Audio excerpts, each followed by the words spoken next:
జై శ్రీరామ్. అందరికీ నమస్కారం. వెల్కమ్ టు న్యూస్ అఖండ. నేను మీ కస్తూరి శ్రీధర్.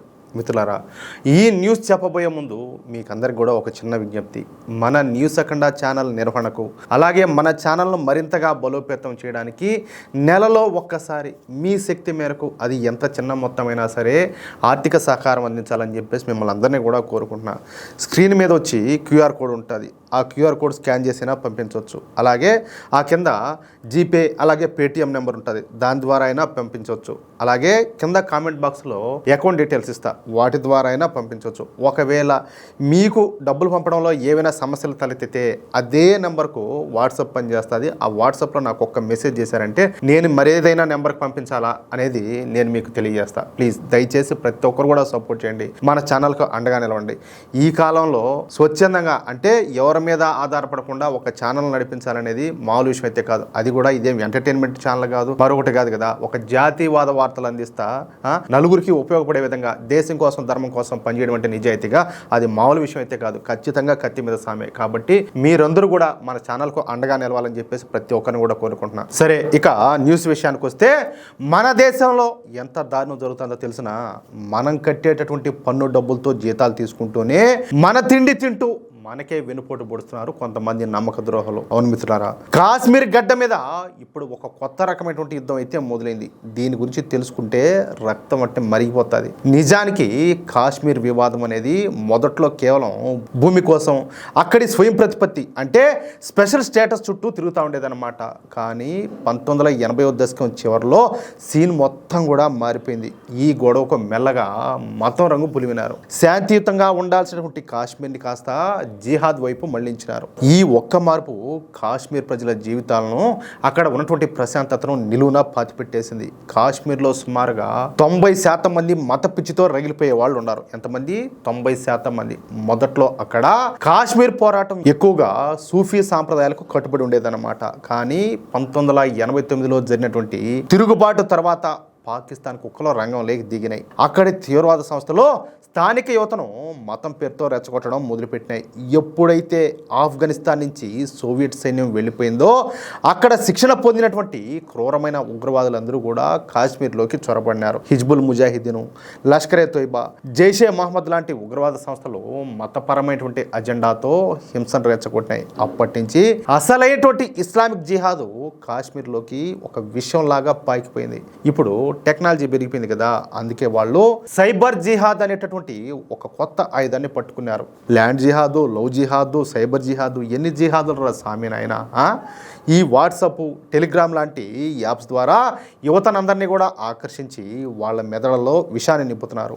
సోషల్ మీడియా ద్వారా తప్పుడు ప్రచారాలు చేస్తూ మన భారత సైన్యం పైన, మన ప్రభుత్వాలపైన ద్వేషాన్ని పెంచుతున్నారు. దీనివల్ల కాశ్మీర్ యువత చేతిలో పెన్ను ఉండాల్సిన చోట గన్ను వస్తుంది. ఫలితంగా కాశ్మీర్ యొక్క అస్తిత్వానికే ప్రమాదం ఏర్పడింది.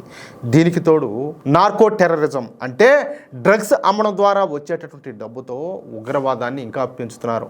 వేలాది మంది యువత ఈ డ్రగ్స్కు బానిసలైపోతారు. ఈ పరిస్థితిని అంతటినీ గమనించే మన మోడీ ప్రభుత్వం 2019లో ఆర్టికల్ 370ని రద్దు చేసి ఉగ్రవాదులకు నడ్డి విరిచేసింది. ఇక్కడ అధికారిక లెక్కలు చెప్తా ఉండేది ఏంటంటే, 2019 కంటే ముందు కాశ్మీర్లో 2000 మందికి పైగా ఉగ్రవాదులు ఉంటా ఉన్నారు. కానీ 2025 నాటికి ఆ సంఖ్య కేవలం 132కు పడిపోయింది. చూడండి, ఇందులో కూడా 122 మంది పాకిస్తాన్ నుంచి వచ్చినటువంటి పరాయి వాళ్లే. మన స్థానికులు కేవలం 10 మందే ఉన్నారు. ఈ ఉగ్రవాద సంస్థల్లో చేరే యువత సంఖ్య 96% తగ్గిపోయింది. ఇది మన మోడీ ప్రభుత్వానికి దక్కినటువంటి గొప్ప విజయం అన్నమాట. అర్థమైందా? అయితే బయట నుంచి యుద్ధం చేయలేమని చెప్పేసి తెలిసినటువంటి ఈ జిహాదీగాళ్ళు ఇప్పుడు ఒక కొత్త ఎత్తుగడైతే వేశారు. అదే వైట్ కాలర్ జిహాద్. అంటే ప్రభుత్వ ఆఫీసుల్లో తమకు అనుకూలంగా ఉండే వాళ్ళను దూర్చడం అన్నమాట. ప్రభుత్వ ఉద్యోగంలో ఉండి ముస్లింలను జిహాదీలుగా మార్చడం వీళ్ళ అసలు సిసలైనటువంటి ప్లాను.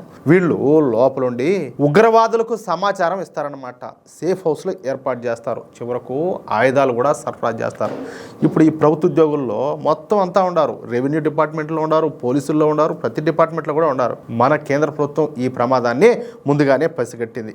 ఇప్పటిదాకా ఇలాంటి ఉగ్రవాద సంబంధాలు ఉన్నటువంటి 90 మందికి పైగా ప్రభుత్వ ఉద్యోగులను పీకి అవతల బారేశారు. ఏది పీకి అవతల బారేశారంటే ఊరికైనా అంతటితో వాళ్ళని వదిలేలా వాళ్ళకి జరిగే పూజలన్నీ కూడా బాగా జరిగి ఉంటాయి. కానీ నిన్న మొన్నటి వరకు కూడా లోపల నక్కి ఉన్నటువంటి 2 దొంగలైతే ఇప్పుడు దొరికినారు.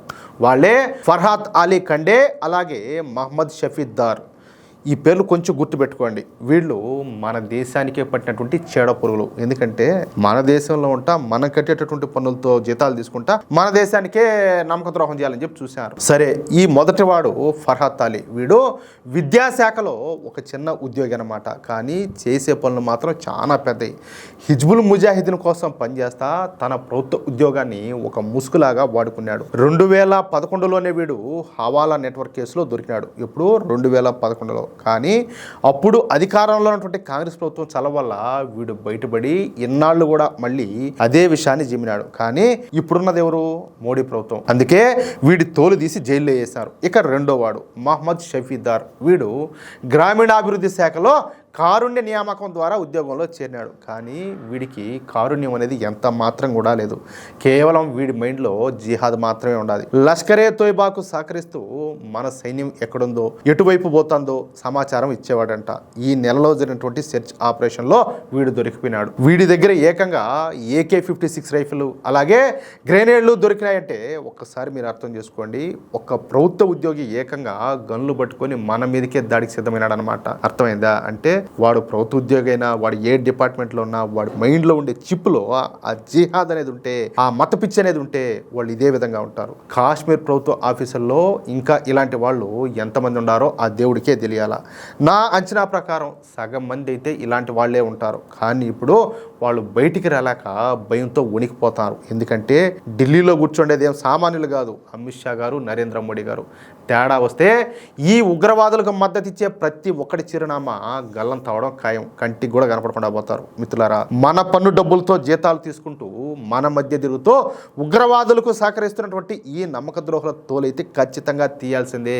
వీళ్ళని కేవలం ఉద్యోగం నుంచి తీసేస్తే సరిపోదు. దేశద్రోహం కింద నడి రోడ్డు పైన నిలబెట్టి బహిరంగంగా కుక్కలు కాల్చేట్టు కాల్చాలా. ఆర్టికల్ 370 పోయినా సరే ఈ వైట్ కాలర్ జిహాదీలు మాత్రం ఇంకా లోపలే ఉండారు. కానీ వాళ్ళు ఒకటి మాత్రం మర్చిపోతారు. ఇప్పటికే నేను చాలా సార్లు చెప్పా, ఇది నవభారతం. ఇక్కడున్నది దమ్మున్నటువంటి నరేంద్ర మోడీ ప్రభుత్వం. ఇక్కడ ఉగ్రవాదులకు కానీ వాళ్ళకు సపోర్ట్ చేసే వాళ్ళకి కానీ ఏమే సమాధి కట్టడం ఖాయం. మిత్రులారా, ఈ దారుణం పైన మీ అభిప్రాయం ఏంటి? ప్రభుత్వ ఉద్యోగం చేస్తూ ఉగ్రవాదులకు AK-56 రైఫిల్ సరఫరా చేస్తున్నటువంటి ఇలాంటి వాళ్ళను ఏం చేయాలో కామెంట్ చేయండి. దేశభక్తి కలిగినటువంటి ప్రతి భారతీయుడు కూడా ఈ వీడియోను అందరికీ షేర్ చేయండి. అంటే మీ వాట్సాప్ గ్రూపులో కావచ్చు, ఫేస్బుక్ గ్రూపులో కావచ్చు, మీ మిత్రులకు కావచ్చు, ప్రతి ఒక్కరికి కూడా షేర్ కావాలా. మన తెలుగు రాష్ట్రాల్లో కూడా ఇలాంటి కుట్రలు అయితే జరుగుతున్నాయి. అందుకే మనం అందరం కూడా అప్రమత్తంగా ఉండాలి. ఇలాంటి మరిన్ని పవర్ఫుల్ విశ్లేషణల కోసం మన న్యూస్ అఖండ ఛానల్ను ఇప్పుడే సబ్స్క్రైబ్ చేసుకోండి. అలాగే కామెంట్ బాక్స్లో గర్వంగా జై హింద్ అని చెప్పేసి కామెంట్ చేయండి. జై శ్రీరామ్, జై హింద్, భారత్ మాతాకి జై.